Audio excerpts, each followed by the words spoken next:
Shanti and welcome back to Light of Knowledge, your platform for receiving spiritual knowledge. We have a very special short series for you today on family values, which is the need of the time. And to help us answer our questions, we have with us a very special guest, BK.Santhosh Didi. Didi is the director of Brahma Kumaris Center in St. Petersburg, Russia. And she's also the joint regional coordinator of Brahma Kumaris in Russia. Didi has over 35 years of experience in Rajyoga education, and she has conducted many workshops and seminars in value education. In addition, Didi is also a recipient of an honorary degree of Doctor of Philosophy in World Culture, which she received in St. Petersburg, Russia. Didi, Om Shanti, and welcome to Light of Knowledge. Om Shanti. Didi, we're so happy and pleased to have you with us in our Godlywood studio today. And as we said in our introduction, we're going to talk about family values. Yeah. Family values is a term which may be a little unknown to some people.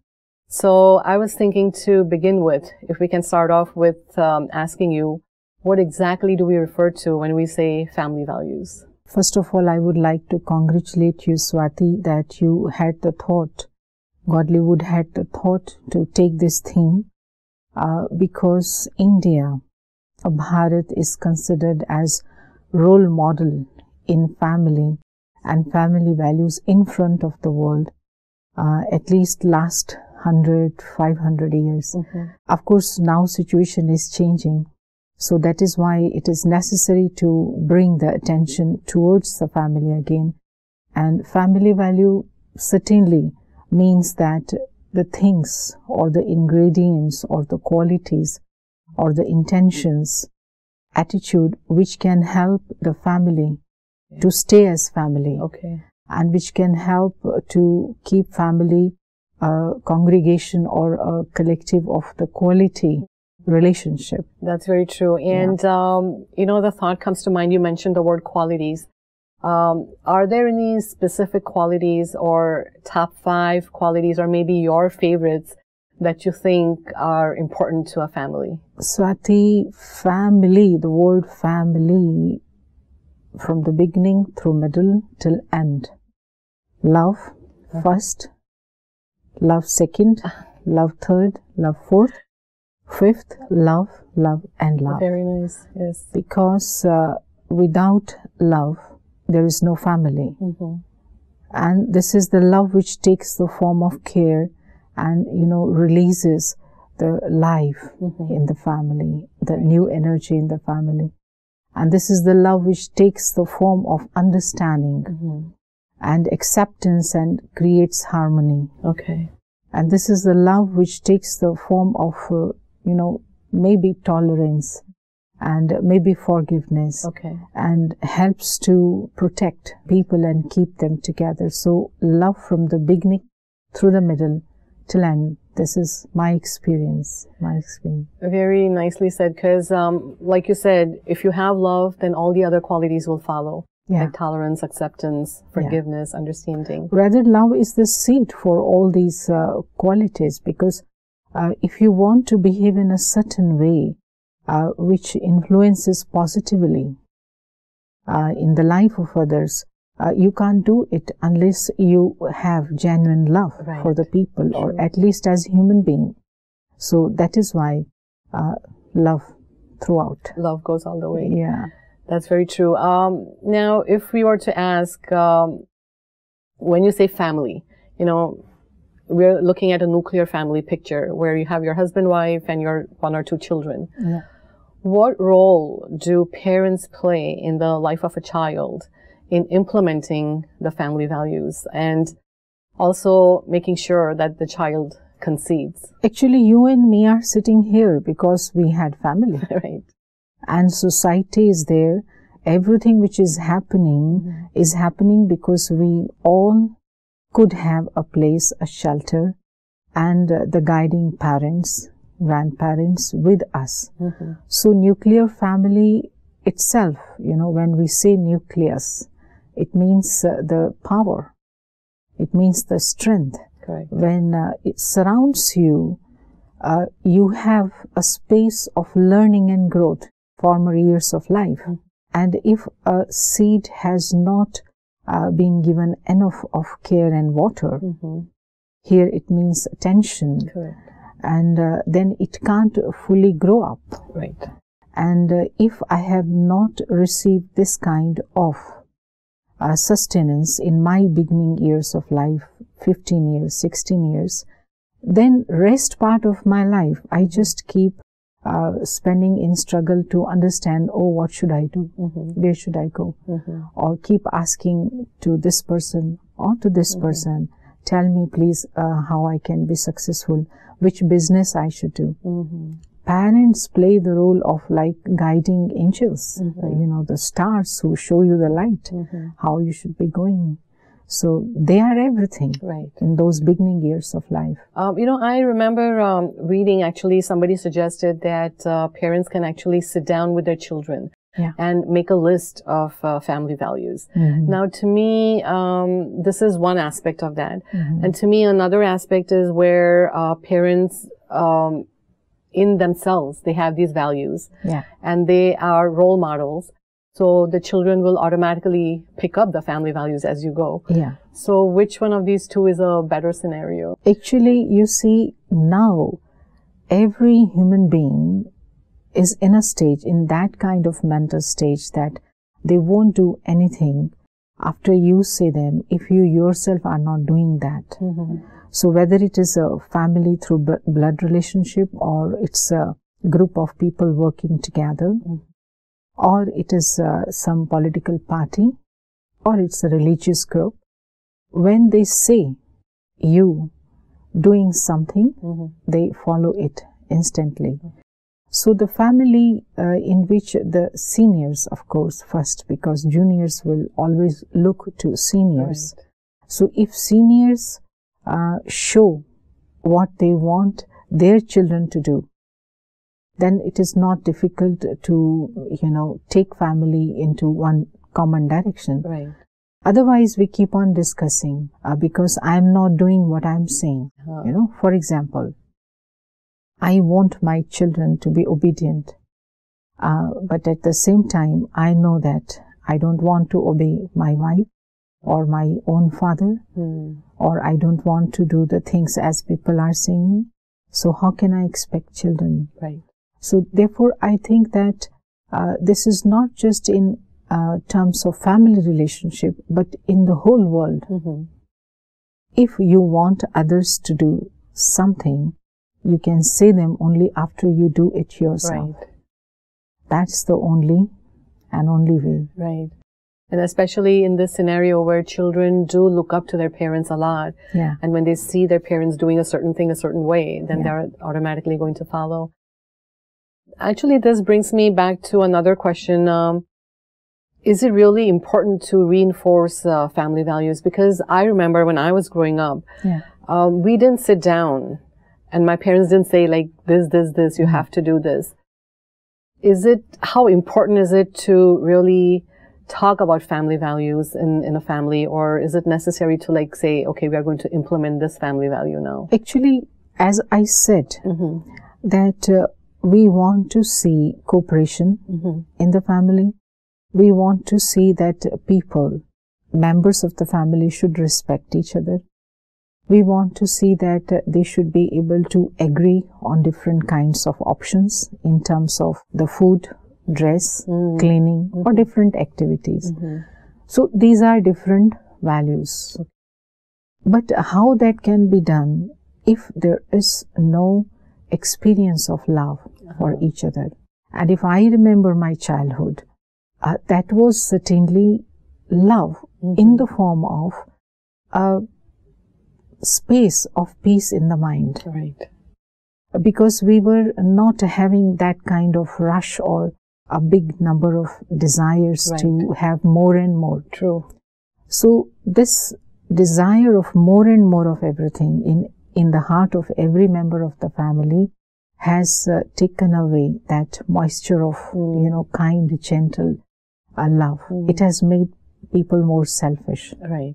And if I am thinking most of the time about myself, I will forget to respect you. Right. I will forget to cooperate and think that you are alone in the kitchen all 4 hours cooking for 4 members, 2 members, 3 members. So that's the thing, that we don't notice others around us because of here more number of things happening than before. So that's why this love means when you are able to experience presence of others as valuable as yours. Okay. So that is family value. That they are not stranger for you. Okay. You are bonded together because of this family. Okay, so experience the presence of others as much as you experience your own. Yeah. Very true, because many times we tend to ignore our family members, unfortunately. Because we are worried about ourselves. Yeah. We have our own many problems. Yeah. And that becomes excuse. But we forget that problems are also because we are not taking this resource. Because when you will give me good energy, you will give me a good look, you will give me, exchange a smile with me because you are my mother, you are my sister. It will solve half of my problem. But we think that very personal about our things. We don't share these days much about what is happening in our heart. So it has made the things difficult than before. When we say family values, obviously you have the word family and you have your word values. Yeah. Unfortunately, these days we're seeing a decline in the family system. And so obviously we come to the understanding that you need to have a family first to reinforce the family values. So how do we reinstill this faith where people can have more confidence in the family system?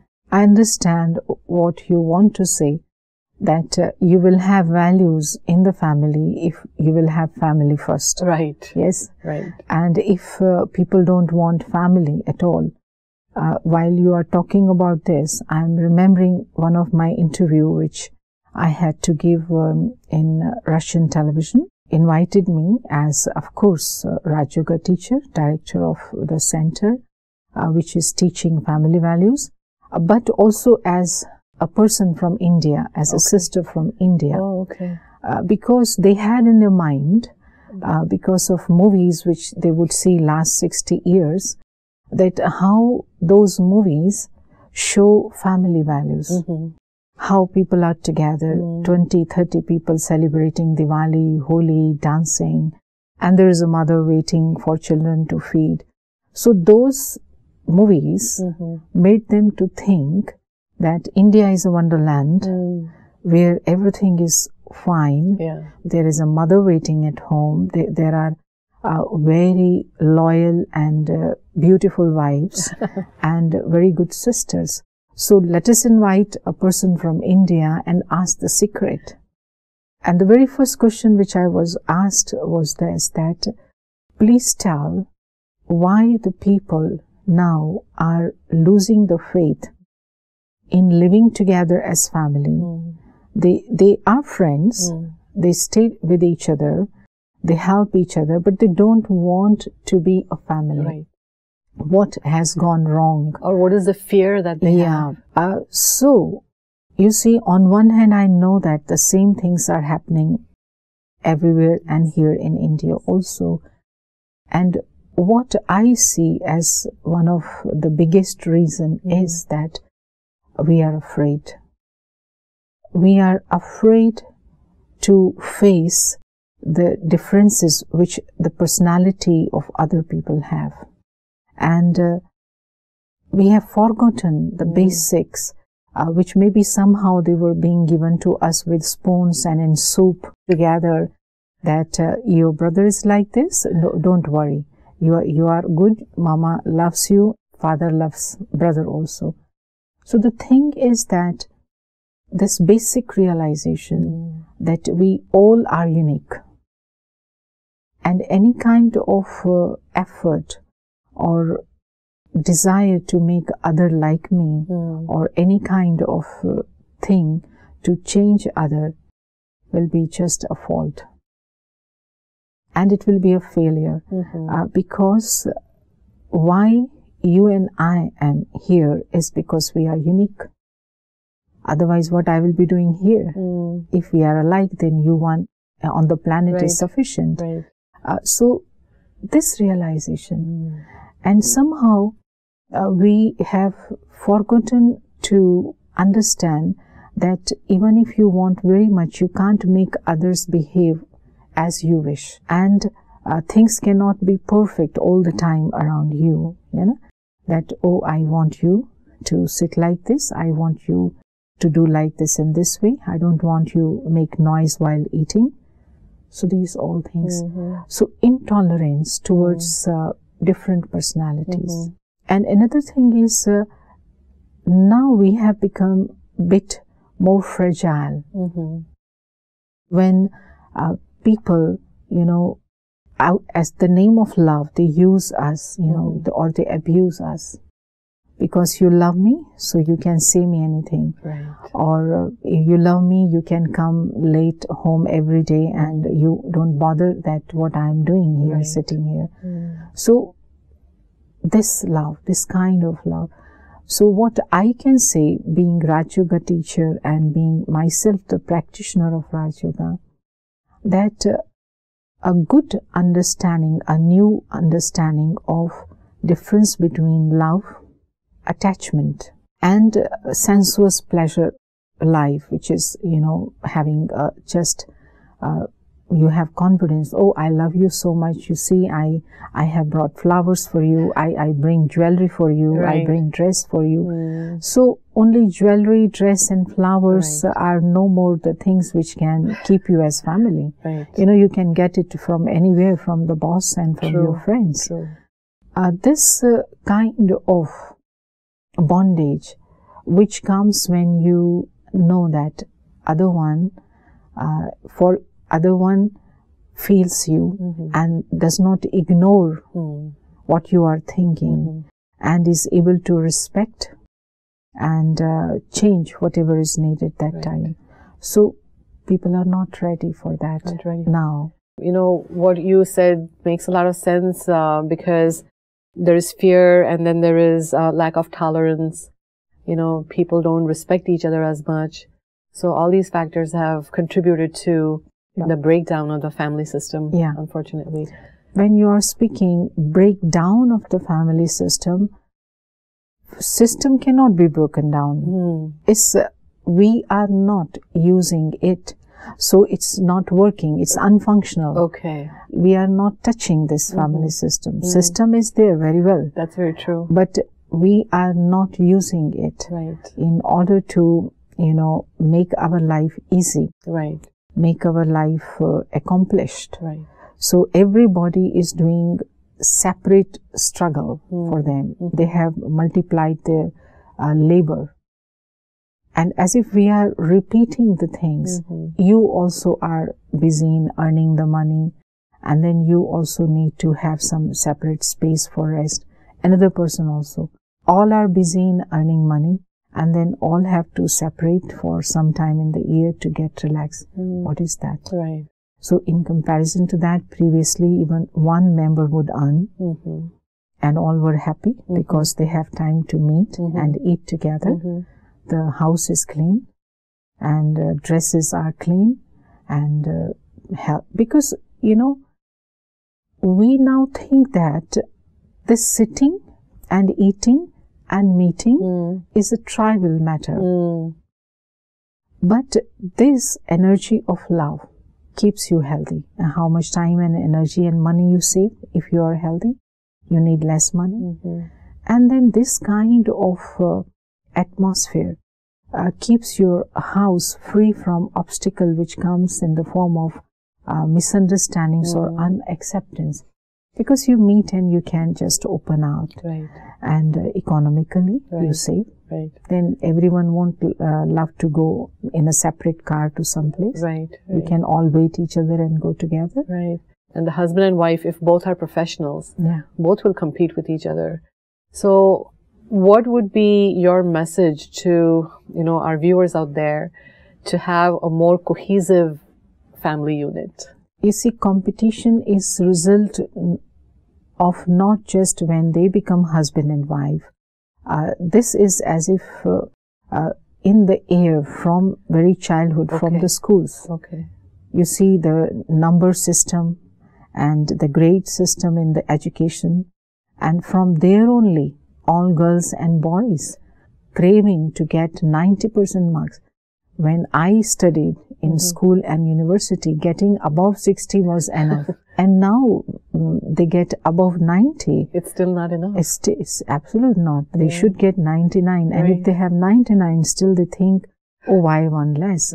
So they are not learning to be happy with what they have achieved, but they are made to feel guilty by looking at what they have not. They couldn't do that. Even 1% which they couldn't do, they will be made to think, oh, it would have been better.